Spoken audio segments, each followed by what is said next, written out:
Peace be on you all, and welcome to the 100th episode of I'm a Muslim and That's Okay. That's right.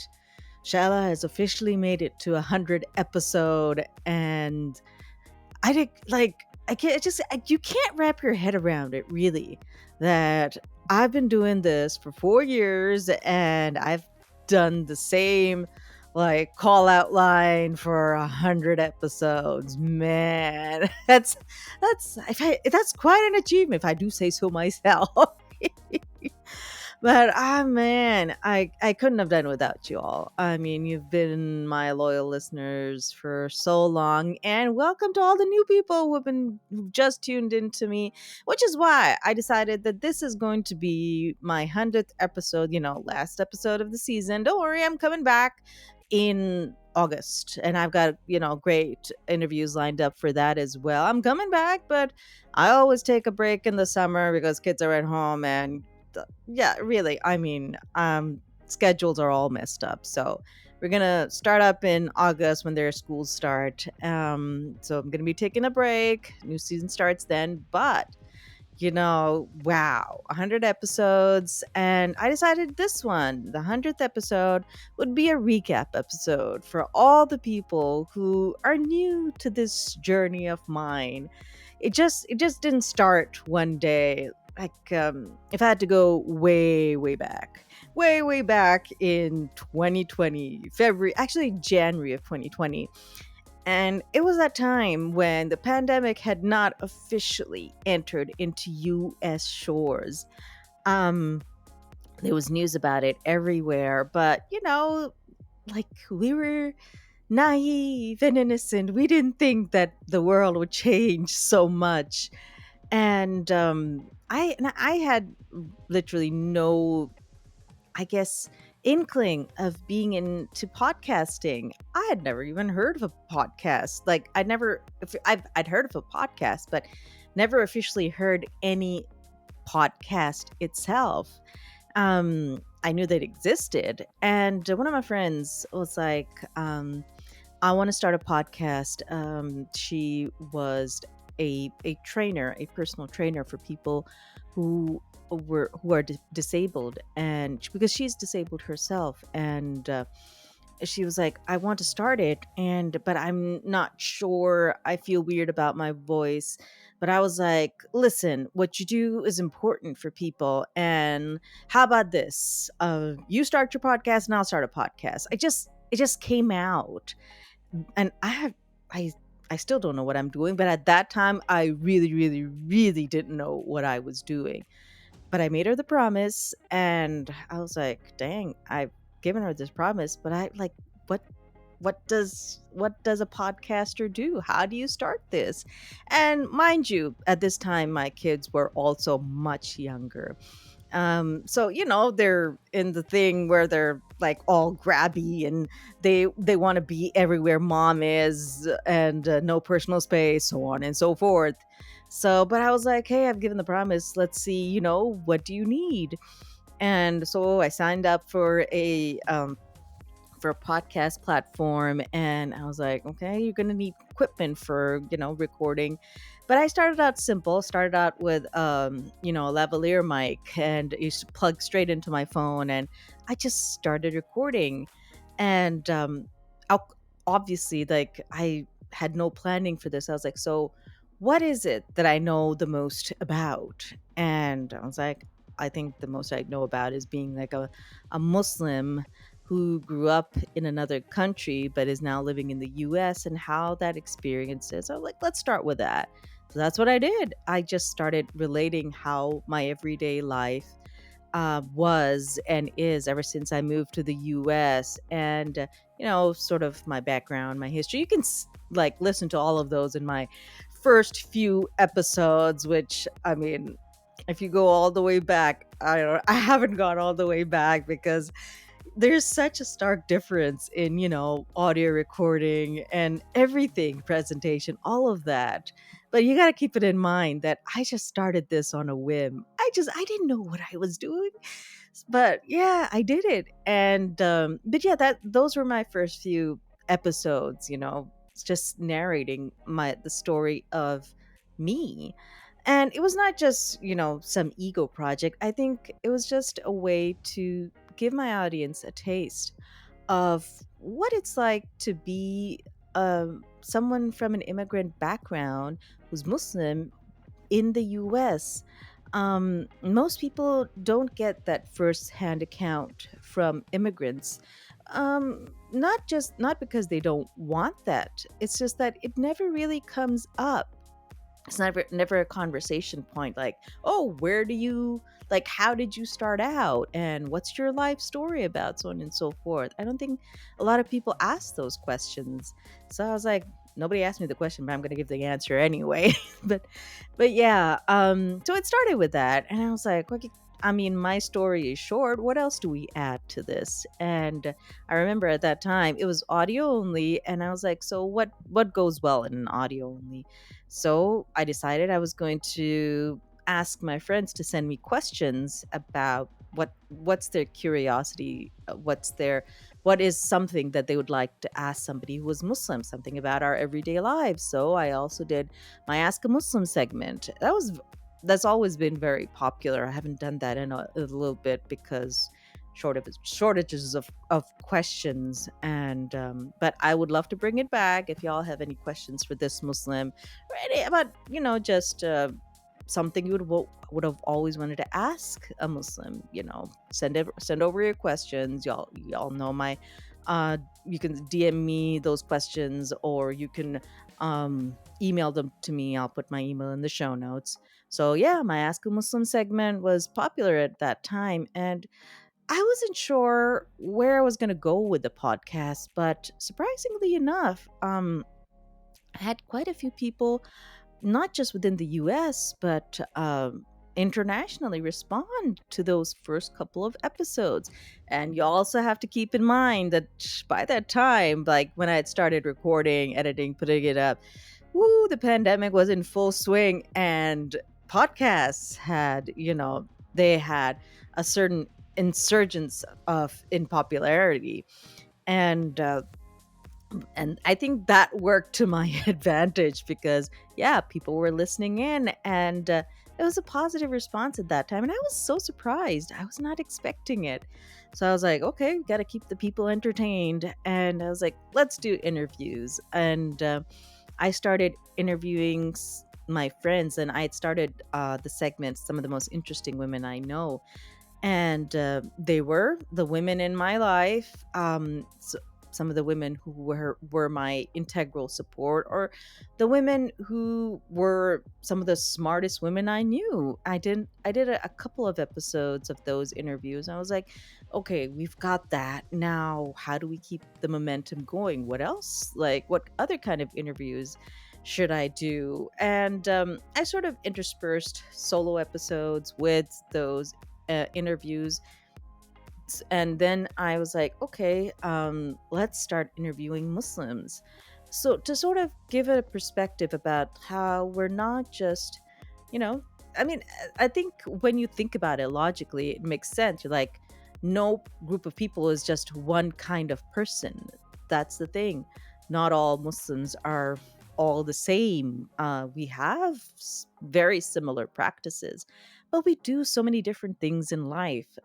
So in my interviews, I interviewed illustrators, crafters, um, therapists, gosh, like so many people. I think my very first interview was of Zakira Muhammad.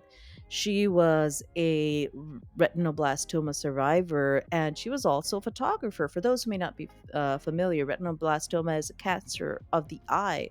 So she lost one of her eyes because of that. But still, that's the thing. She was and still is an established photographer, and I thought that was so incredible. It was something, a perspective that even I was not familiar with.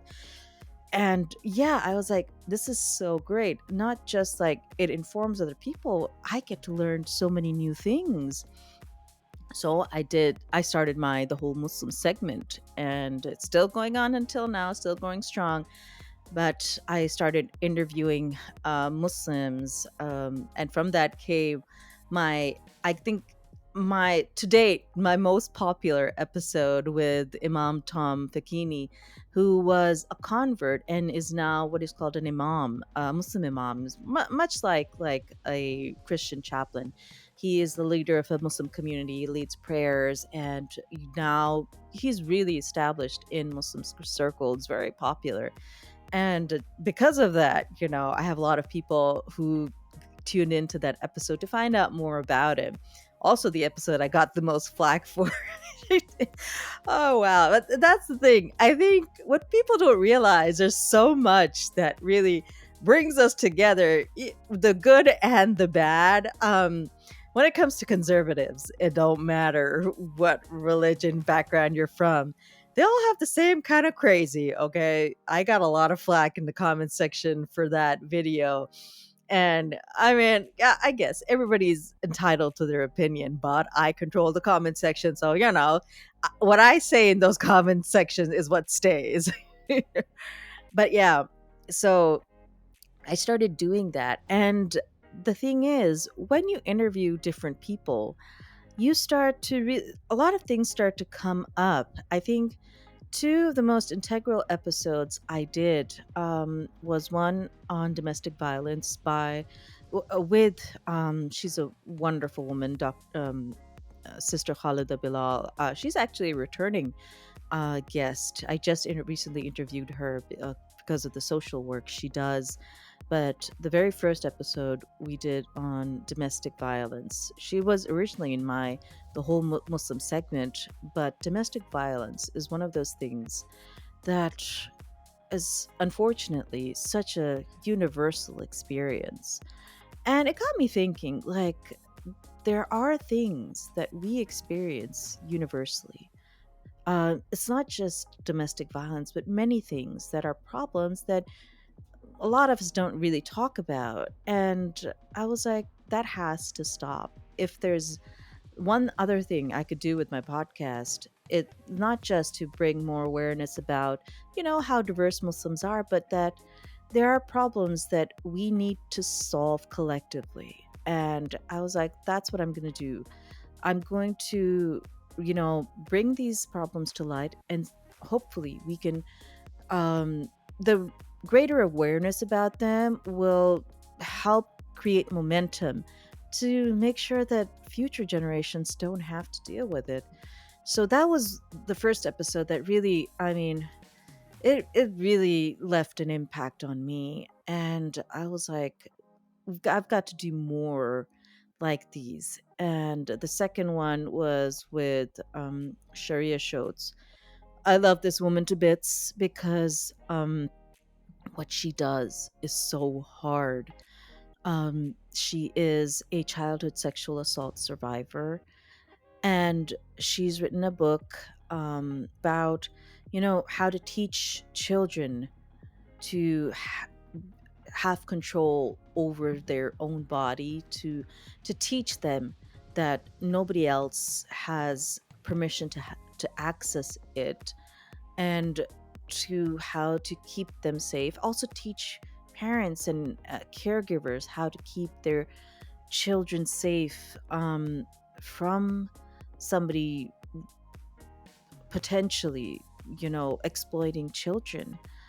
Um, that interview really, it was the first ones that really broke something inside of me, because the stats and the stories that came out from it, I was not okay after doing that interview.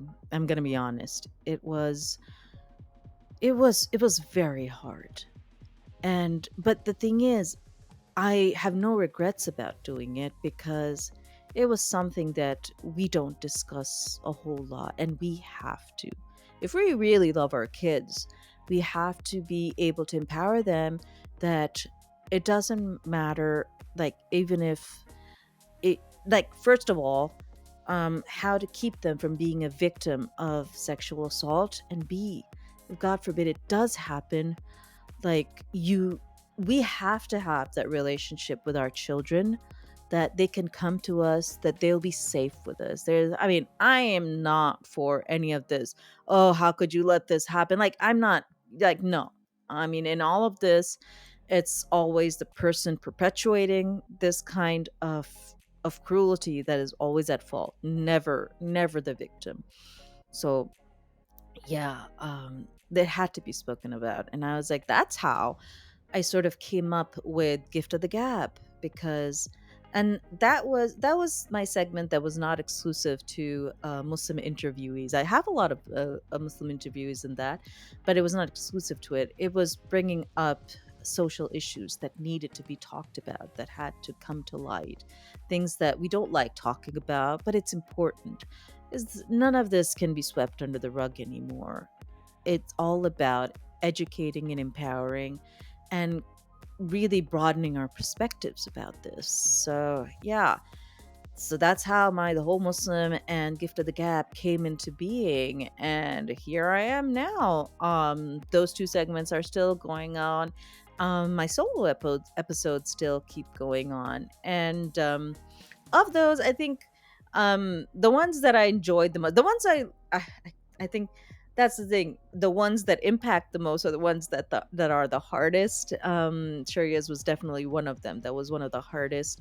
Um, and the most recent one, that was one that was really tough to hear. That story was with Clark Jones. I mean, she's a an influencer, a wonderful woman, and who's done so much to raise awareness about what's going on in Palestine. I love her to bits. Uh, that was a difficult one. But that's the thing.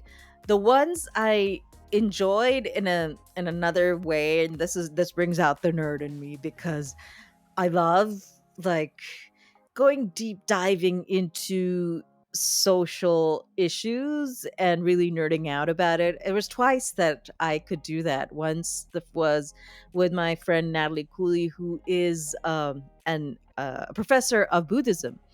Now, for anybody who doesn't know me, I've always had like a deep love and respect for people who are of the Buddhist faith, and she's Buddhist, and she teaches a lot of she teaches the various aspects of Buddhism.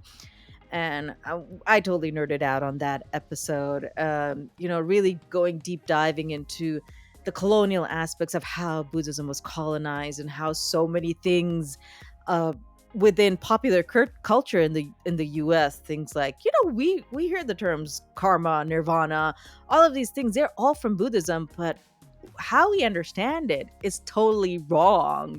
So I discussed with her. I loved that episode so much, because there's so many interesting bits and pieces in that that you just can't find out on your own unless you are really talking to somebody who is an expert on this.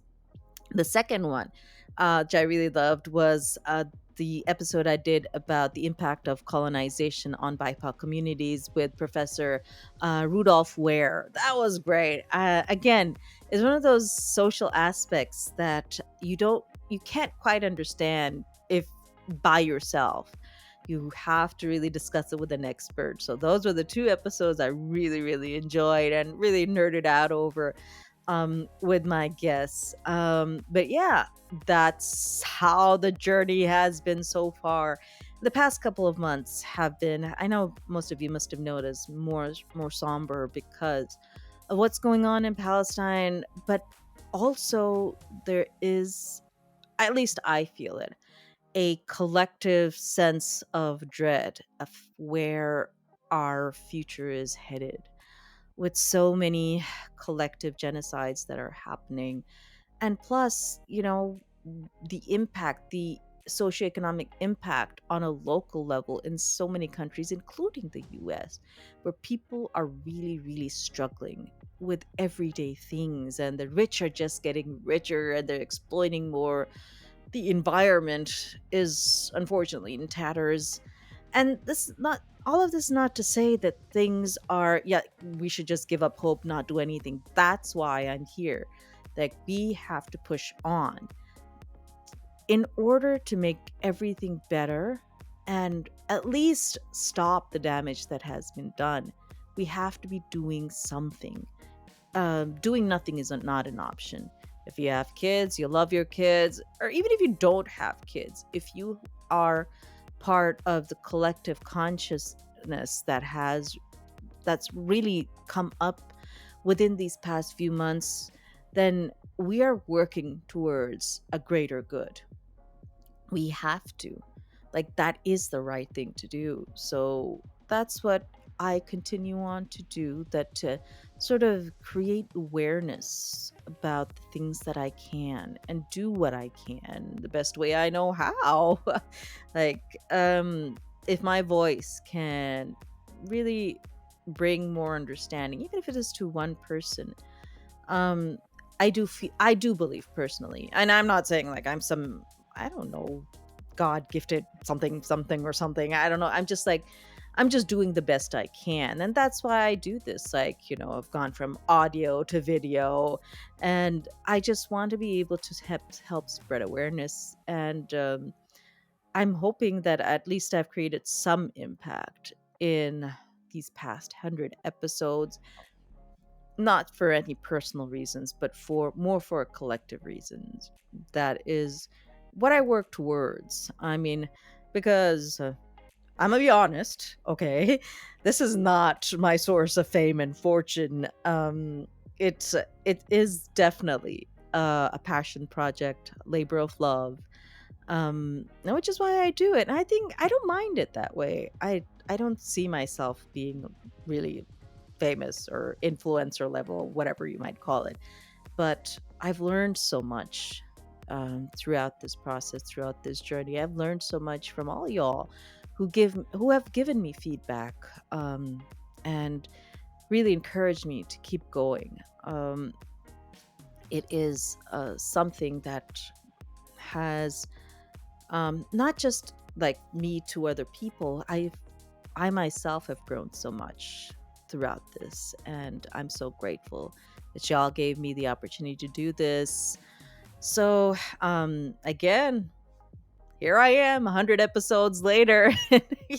I didn't do a giveaway this time because I thought it would probably be in poor taste, considering what all is going on in the world. I'll definitely be, I'll keep spreading awareness about what is going on in the world.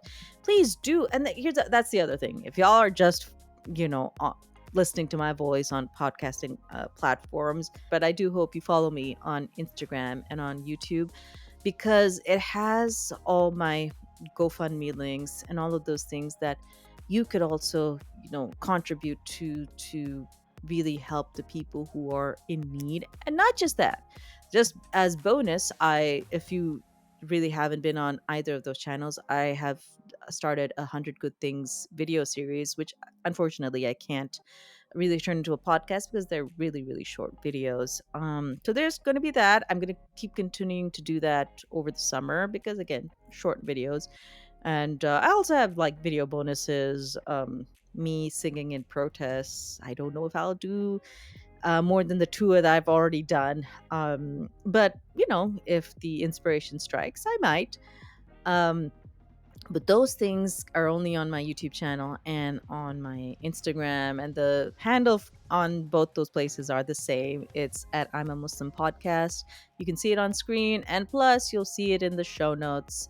So please do follow me there as well, just for that extra big tidbit bonus content. And as always, I will be back after the summer. And again, I'm so grateful to all y'all for being there with me through 4 years and 100 episodes. I am so grateful. None of this could have been without y'all. So, y'all definitely take care of yourself. Have a great summer. May peace be on you all.